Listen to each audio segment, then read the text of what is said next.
টক মিষ্টি ঝাল এক খাবারে খেয়ে নতুন জামাই খুশিতে ডগমগ। আসসালামু আলাইকুম। ছবি কিচেন 25-এ সবাইকে স্বাগত।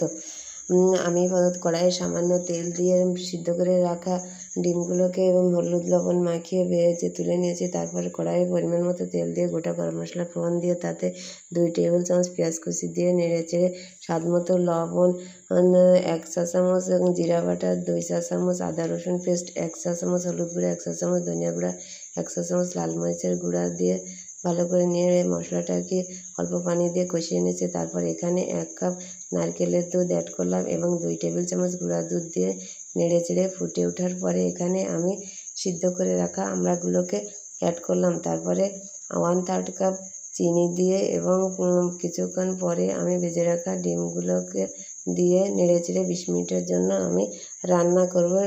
মাখমাখো হলে নামিয়ে নেব। আল্লাহ হাফেজ।